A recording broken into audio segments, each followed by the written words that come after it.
우리 다 함께 욥기 22장을 보겠습니다. 하나님 우리와 함께 계시다. 임마누엘의 이름으로 오신 우리 하나님 목적이 무엇인가를 우리가 함께 보고 있습니다.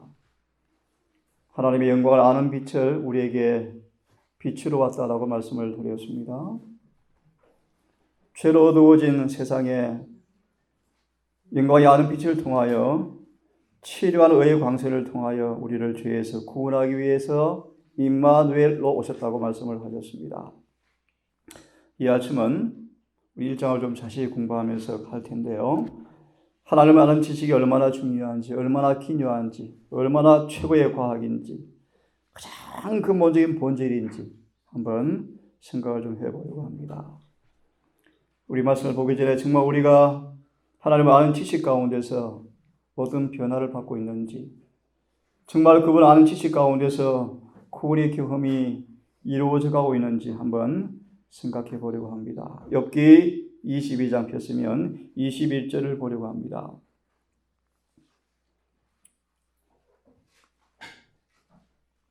이는 너는 하나님과 뭐하고요? 화목하고 평안하라. 그리하면 내게 복이 임하리라. 고린도서 5장의 말씀과 똑같은 말씀이에요. 그러므로 하나님과 화목하라. 이 구절을 보시면 우리가 어떻게 하나님과 화목하고 그래서 평안할 수 있을까? 이거는 원인과 결과의 관계입니다. 그분과 화목하면 평안해져요. 말의 의미가 뭐냐면 죄를 회개하고 고침받으면 낫는다 뜻입니다. 이것이 화목과 평안의 뜻입니다.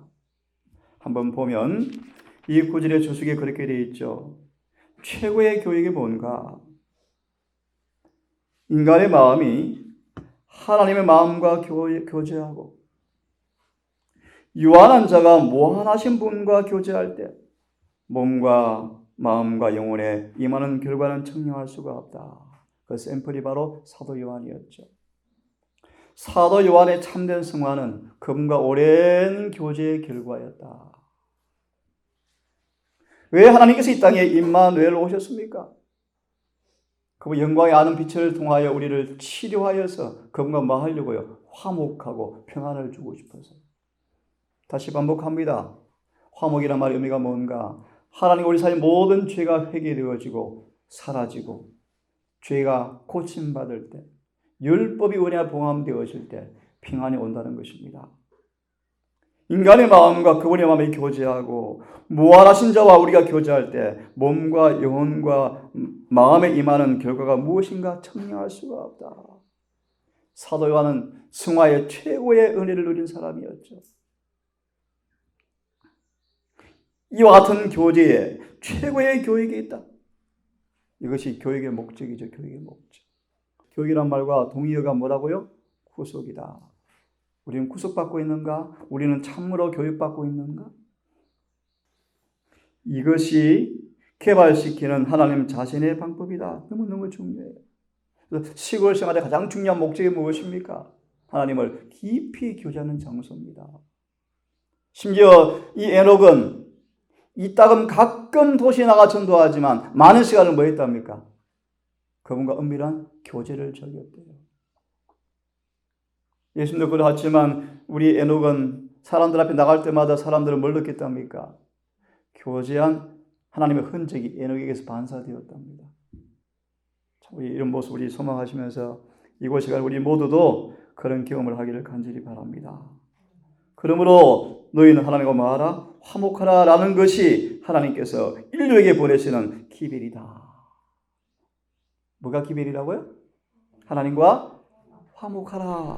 한번 다시 확인해 봅시다. 고린도후서 5장이요. 이것이 바로 사실은 새친자의 기별 가운데 중요한 메시지 가운데 하나입니다. 고린도후서 5장. 하나님과 왜 화목해야 할 것인가? 하나 언급해 드리면 하나님은 죄에 대해서 뭐 하는 분이십니까? 소멸시키는 분이셔요. 그래서 우사, 베레스 우사, 죄가 있는 것이 그분은 진노하셔요. 진노요. 분노하셔요. 그분은 도무지 죄와 한순간도 같이 잊지 못하는 분이셔요. 그러므로 뭐 하셔요? 회개하라. 하나님과 화목하라. 후서 5장을 폈습니까? 9절부터 다시 읽기를 원합니다. 제가 읽습니다. 읽으면서 연결시켜 드리겠습니다. 그러므로 우리는 함께 있든지 떠나 있든지 예수님께서 받아주시는 자가 되려고 노력하라. 심판날 쓰라린 비통스러운 음성이 뭡니까? 나는 너를 도무지 알지 못하겠다. 에스가 눈물로 주님 앞에 통곡하였지만 거절당하였더라. 거절당하였더라. 함께 있든지 떠나 있든지 너희는 바울이 목양하는 양들에게 한 소망입니다. 하나님께서 항상 받아주는 자가 되려고 내가 참 원한다. 정말 주님 지금 오시면 우리를 받아줄 수 있는 상태일까? 간합하실까? 아니면 모른다 그러실까? 10절. 왜냐하면 우리 모두는 반드시 다 그리스도의 심판대 앞에 드러나리니 서리니 심판대 앞에 받아줄 것인가 거절당할 것인가. 대정토 조사심판장 읽어보셨습니까? 어떤 이름은 거절당하고 어떤 이름은 용납당한다.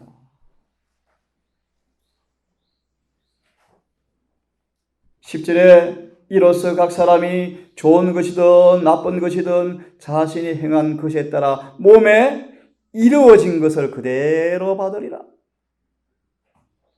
기도할 때마다 하시는 집사님이 한 기도 가운데 영미 집사님 22장 11절의 말씀. 그대로 되라. 불의한 자는 그대로 불의하라. 거룩한 자는 그대로 거룩하라. 우리 몸 안에 열매가 무엇이든 간에 심판날은 그것이 그대로 고정되어집니다. 더 이상 어린 시간이 없다는 것입니다. 몸 안에 이루어진 것을 그대로 받으리라. 그러므로 우리가 하나님을 두려워할지니 심은 대로 거두리라. 그러므로 내가 너희를 설득하고 싶다. 어떤 설득하고 싶은가? 욥기 22장 21절을 인용하고 있습니다. 20절의 말씀이요. 고호 5장 20절의 말씀이요. 그런즉 하나님께서 우리를 통해서 너에게 간청하시는 것 같이 이제 우리가 그리스도를 위한 대사가 되어서 그리스도를 대신해서 너희를 간청하노니 너희는 하나님과 뭐하라? 화목하라. 욥기 22장 21절을 통일한 말씀을 인용하고 있습니다. 다시 돌아옵니다. 그분과 교제하여서 우리의 마음과 그분의 마음이 터치되고 무한한 분과 유한한 인간이 함께 교제할 때 영과 혼과 몸에 나타나는 변화는 청량할 수가 없다. 시고샤의 묘미를 그런 은혜를 통해서 여러분 누리기를 바랍니다. 욥기 22장 돌아와서 다시 밑에 더 보겠습니다. 하나님을 아는 올바른 지식이 왜 중요한지 놀라운 사실은 시대의 수많을 보면서도 예수님을 오해하고 있어요. 수많은 사람들이. 놀라운 얘기예요. 예언에서는 한 번도 반대되거나 모순된 단어가 없습니다. 절대로 없습니다. 그랬어요. 절대로 없습니다. 저는 100% 확신해요. 어떤 부분은 예수님께서 타락한 후 인성, 어떤 부분은 타락 전의 인성, 절대로 없어요. 절대로 없어요. 확신하죠. 예수의 인생이 타락 전으로 언급된 부분은요, 신생에 관한 모습이에요. 신생에 관한 모습. 확실해요. 돌아와서요. 시대의 수말을 보면서 사람들 예수를 오해합니다. 오해예요. 오해. 돌아와서 하나님을 아는 지식이 얼마나 중요한지 한번 봅시다. 성경은 가장 강한 말로 하나님을 아는 지식을 얻는 것이 중요함을 우리에게 알려주고 있다. 베드로후서 1장 1절부터 12절의 말씀을 인용합니다. 베드로는 하나님과 우리 주 예수를 알므로 임마누엘의 목적이 무엇입니까? 이 지식을 주기 원하셨죠. 은혜와 평강이 너희에게 더욱 많을지어다. 그의 신기한 능력으로 생명과 경건의 속과 모든 것을 우리에게 주셨으니 허물 많은 베드로가 베드로서 1장 4절과 12절을 사도행적은 주석하기를 베드로는 드디어 주님과 깊이 교제함으로 성화의 최고 계단에 도달하였다. 임마누엘의 목적을 지금 말씀을 드리고 있습니다. 이는 자신의 영광과 덕으로서 한마디로 그분의 품성으로 초청하셨다. 우리를 부르신 자를 알므로 말미암음이라. 호세아 6장 1절 3절 인용하지 않겠습니다. 그러므로 여호와를 알자. 힘써 여호와를 알자. 그분을 아는 것이 뭐라고요? 그분을 깊이 알면 뭐 한다고요? 그분은 이른비와 늦은 무처럼 임하시겠다. 그래서 뭐가 일어납니까? 우리를 찢으시고 치시겠다. 무슨 말입니까? 우리의 신부를 깊이 찔러 쪼개서 골마 터진 죄를 들추어내셔서 고쳐주겠다 뜻입니다. 그러므로 3절 우리는 제3일에 살리라. 여호와 앞에 살게 되리라. 그러므로 힘써 그분을 알자. 그분은 이른 비처럼 늦은 비처럼 임하실 것이다. 이른 비 보시, 이른 비. 뱀풀에 내리는 비는요, 금방 풀이 자랍니까? 금방 자라요, 금방 자라요. 여호와를 알자. 힘써 여호와를 알자. 그분을 힘써 아는 자에게 그분이 어떻게 임하신다고요? 이른 비와 늦은 비처럼 임하시겠다. 그리고 성경은 우리에게 너는 하나님과 뭐하라? 화목하고 평안하라고 명령한다. 뭐한다? 명령한다. 침례 요한의 기별이 한마디로 뭡니까? 화목시키는 기별이에요. 그러므로 뭐라고 말씀하죠? 회개하라 라고 말씀하시는 것입니다. 예레미야 보기 전 이사야 9장을 먼저 봅시다. 이사야 9장 1절부터 읽습니다. 이사야 9장 1절부터 7절까지 말씀인데요. 한번 좀 보겠습니다. 이사야 9장 1절을 봅니다. 전에 고통하던 자에게는 흑암이 없으리로다.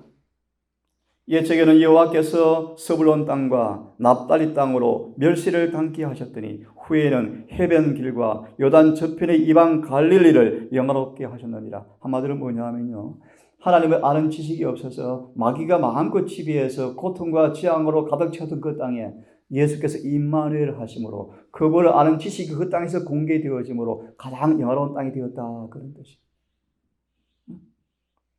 2절을 보세요. 흑암에 행하던 백성이 큰 빛을 보고 사망의 그늘의 땅에 거하던 자에게 빛이 비치었도다. 그래서 우리 이제 다음에 공부하겠지만 소망 2장의 제목이 무엇입니까? 선택된 백성. 이 지구 도성에 가장 영화로운 땅이 어디입니까? 예루살렘, 이스라엘 땅이. 그곳에 누가 오셨습니까? 하나님께서 오신 땅이에요. 확대해서 가겠습니다. 확대. 이 지상에 하나님께서 함께 하시는 곳이 장소가 어디입니까? 교회예요, 교회. 큰 의미에서 말입니다. 그러므로 교회에 다니는 것은 복이 있는 것입니다. 그죠? 더 확대하면요, 안식일은 반드시 가능하면 공적 예배를 참석해라. 돌아와서 본문을 좀 보기를 원합니다. 쭉 말씀하시면서 6절을 보실래요? 이는 한 아기가 우리에게 낳고 누굽니까? 임마누엘. 그죠? 임마누엘. 그 아기가 누굽니까? 아들을 주신 바 되었는데 그분이 어떤 분이셨습니까? 어깨에는 정사를 메었고 이름은 기묘자라. 기묘자가 뭐예요? 기묘자. 하나님 그분을 묘사할 단어가 없어요. 너무 기이하고 묘하신 청이 하수는 지혜와 지식을 가진 분이시다. 모사라. 전능하신 하나님이라. 영존하시는 아버지라. 평강의 왕이라. 누가요? 임마누엘 오신 우리 예수님께서 아버지시다. 평강의 왕이셨다. 그분이 갈릴리에 오셔서 갈릴리. 스불론 땅에 오셨어요. 납달리 땅에 임하셨자. 흑암에 거하던 고통스러운 백성에게 구원의 지식이 환하게 비추었습니다. 그래서 에베소 보았습니까? 그 5장에도 4장에 보았죠. 우리 속에 그 빛이 여러분 임하고 있습니까? 주석을 7절을 봅니다. 그 정사와 평강이 다함이 무궁하며 다윗의 보좌에 앉아서 그 나라를 굳게 세우고 지금 이후 영원토록 공평과 정의를 그것을 보존하실 것이라. 만군의 여호와 열심히 이것을 이루어 주시겠다. 이 구절의 해석은 놔두고 주석을 좀 펴십시오. 9장 1절과 7절의 주석을 펴시면 완전한 이상은 그리스도 안에서 발견된다 라는 제목입니다. 그 이름은 기묘자라, 모사라, 전능하신 하나님이라, 영존하시는 아버지라, 평강의 왕이라 할 것입니다. 하나님께서는 한 교사를 보내주셨다. 임마누엘. 하나님 인간으로 이 땅에 오신 사실을 뭐라고 묘사합니까? 교사를 보내주셨다. 특별히 청년들요, 예수님을 가리켜서 참된 어려 선교사하셨다. 그분은 참된 교사하셨다. 그죠? 한 교사를 보내심으로 들으십시오. 하늘에서 가장 좋고 가장 큰 것을 사람에게 주시기 위해서 교사로 오셨다. 뭘 주기 원하셨습니까? 하나님의 영광을 아는 빛을 가르쳐 주러 오셨죠. 지극히 높으신 하나님과 함께 앉으시고 영원한 하나님의 지성소에 계셨던 분이 인간이 되셔서 하나님을 아는 지식을 인류에게 나타내시는 분으로 오신 것이다. 얼마나 놀랐어요, 여러분. 우리는 지금 최고의 과학을 배우는 최고의 과학. 하나님을 아는 지식을 배우는 학교가 교회입니다. 특히 안식일 학교입니다. 그죠? 우리 타락한 세계를 비추는 하늘로부터 온 모든 빛은 다 그리스도를 통해서 주신 것이다. 각 시대를 통하여 하나님의 말씀을 인류에게 선포한 모든 일꾼들에게 말씀하신 분은 바로 그리스도이셨다. 제가 지난번 이 치아를 치료하고 의사가 약을 몇 개 주는데요, 통증이 올 수 있을 거라고 기도를 했습니다만 통증이 전혀 오지 않았어요. 근데 감사한 것은 이렇게 이 몸이 치아를 빼고 바로 넣기 때문에 아물지 않았잖아요. 좀 아팠어요. 그래서 제가 고민을 하다가 어떤 사실을 보았냐 하면요, 솔방울을 끓여가지고 우유처럼 만들어서 가글을 했더만요, 단방에 통증이 사라져버렸어요. 이 말씀 왜 드렸냐 하면, 하나님이 이 지구 도성에 치료약을 다 널려놓았구나. 정말 맞는 말씀이다. 그래서 요즘 가글 하는데 너무너무 이 몸이 튼튼해 좋아요. 전혀 안 아파요. 그래서 빨리 지금 아물고 있어요. 뭐 조금 더 빈다는 얘기를 들었지만요, 심지어 그런 지식도 얻어지니까 어떻습니까? 우리가 몸에 유익이 오는데 우리 영혼의 치료가 왜 일어나지 않겠습니까? 그분이 나를 이렇게 고치고 저렇게 고치고 이렇게 변화시키고 저렇게 변화시키는 그 은혜의 지식을 여러분 예수님을 통해서 더 깊이 알아가기를 간절히 바랍니다. 이 세상의 가장 위대하고 고상한 사람들을 통하여 나타나는 모든 훌륭한 품성의 미덕은 다 누구한테서요? 그리스도를 반영하는 것이었다. 한번 같이 읽어보겠습니까? 시작. 요셉의 순결과 덕행. 예내신에 이런 말씀이 있죠. 성경 가운데 품성의 흠이 더러움이 기록되지 않고 오점을 남기지 않는 기록을 남긴 가운데 소수의 사람 가운데 한 사람이 누굽니까? 요셉이에요. 요셉은 예술만 이후의 생애 속에서 오점이 기록되지 않았어요. 요셉의 순결과 덕행. 그 다음요. 누굽니까?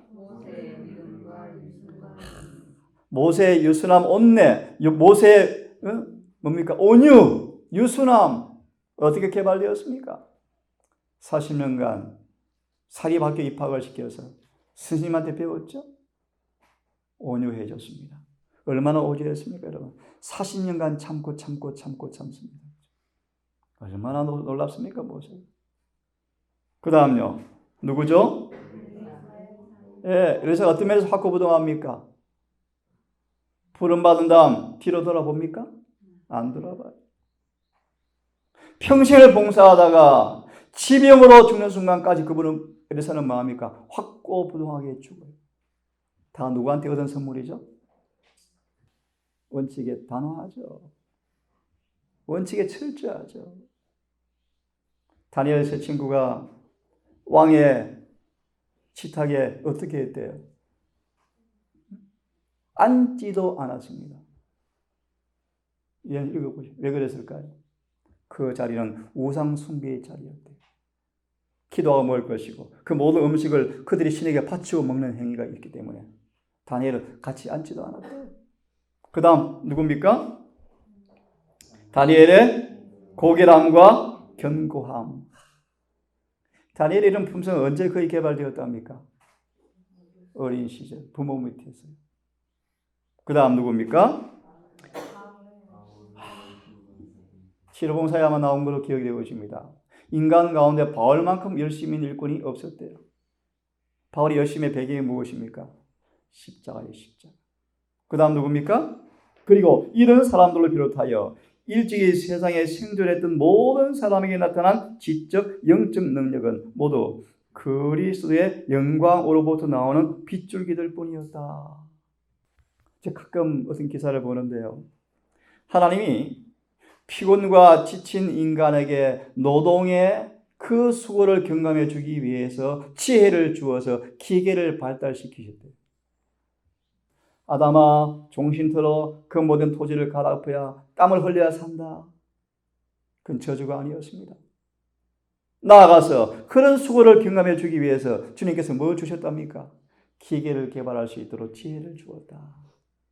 다시 말해 우리들의 모든 농기구는 하나님께서 지혜를 주신 빛의 반사의 일들이요. 그렇죠? 놀라운 일이죠. 완전한 이상은 그리스도 안에서 발견되었다. 그러면 여러분 같이 읽겠습니다. 마지막 시작. 이 이상을 사람이 도달해야 할 유일한 참된 표준으로 나타내기 위해서 다시 말해 사람이 각각 어떤 인물이 될 수 있는지 그리스도를 영접한 모든 사람이 신성이 내재한 인생의 삶을 살면 어떻게 되는지 보여주기 위해서 그리스도께서 이 세상에 오셨다. 하나만 더 보고 같이 마무리합시다. 예레미야 9장의 말씀을 펴시기 바랍니다. 예레미야 9장 폈으면 23절, 24절을 함께 읽습니다. 우리 아침에 세 구절을 보고 있습니다. 욥기 22장, 이사야 9장, 예레미야 9장을 보고 있습니다. 그렇습니까? 함께 읽습니다. 예레미야 9장 23절, 24절 시작. 여호와께서 이같이 말씀하시되 지혜로운 자는 그 지혜를 자랑치 말라. 용사는 그 용맹을 자랑치 말라. 부자는 그 부함을 자랑치 말라. 자랑하는 자는 이것으로 자랑할지니 곧 명철하여 나를 아는 것과 나 여호와는 인애와 공평과 정직을 땅에 행하는 자인 줄 깨닫는 것이라. 나는 이 일을 기뻐하노라. 여호와의 말이니라. 이 구절은 주석만 읽고 마치려고 합니다. 9장 24절. 이것으로 자랑하라. 이것으로 자랑하라. 그래서 빌립보 3장 8절 10절 바울이 일평생 유일한 소원이 무엇이었습니까? 이 지식을 얻는 것이었죠. 제가 읽습니다. 참으로 지혜로운 사람은, 잘 들으십시오. 참으로 지혜로운 사람은 하나님께만 찬양을 돌리고 결코 자기를 찬양하지 않는다. 하나님에 대한 지식만이 진정으로 자랑할 수 있는 근거이다. 마음속에 그러한 지식을 가진 사람, 간직한 사람만이 참으로 지혜로운 사람인데 그것이 뭐다? 영생이기 때문이다. 요한복음 17장 3절을 말씀하는 거예요. 이 지식은 이해력을 포함하는 지성적인 면을 지닌다. 하나님과 인간의 관계는 합리적이고 지성적 근거를 가진다. 그것은 맹목적으로 제자가 되는 것이 아니다. 인간은 마음을 다하여 하나님을 섬겨야 한다. 그러나 하나님을 안다는 것은 단순한 이론적 이해를 초월하는 것이다. 그것은 경험적인 지식이요 실제적인 것이다. 그것은 하나님의 뜻 가운데 행함으로써 체험되어지는 지식이다. 그런 말. 그분을 점점 경험하면 달라질까요? 오늘도 여러분 주님을 통하여서 그 지식을 구비하기를 간절히 바랍니다. 기도합시다. 아버지, 구속이란 점점 하나님과 우리 주님을 아는 지식 가운데서 자라가는 것이라고 말씀을 하셨습니다. 세상에 배웠던 생각, 습관, 행실, 언어들 모든 것에서 벗어나서 하나님의 말씀의 뜻과 조화되어지는 모습으로 살아가는 것이 구속이라고 말씀하셨습니다.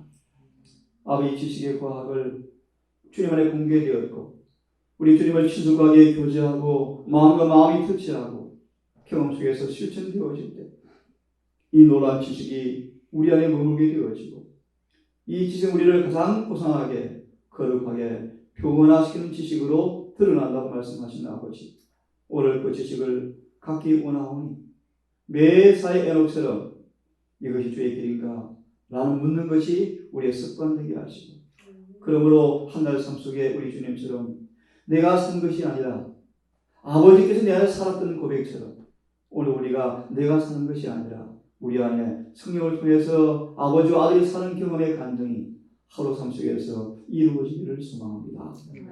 우리 어르신들, 우리 청년들, 오늘도 삶의 현장에 나아갈 때 주님과 동행하는 행복한 경험을 통하여 구원의 지식을 체험하게 도와주시고 가장 행복한 평강한 하루가 될 수 있도록 성령으로 오늘도 우리를 치리하여 주시옵소서. 특별히 막 주님을 알아가는 사랑하는 주의 아들이 자녀가 있사오니 그의 마음을 더 강한 은혜를 통하여 점점 충만한 빛 가운데 거하는 경험을 통하여 행복한 구원의 삶을 날마다 마시게 하시고 영원한 본향을 향하여 나아가는 행복한 재림 성도로 살아갈 수 있도록 인도해 주시옵소서. 이 모든 말씀을 우리를 사랑하시는 예수님 이름 의지하여 감사하며 기도 드리옵나이다.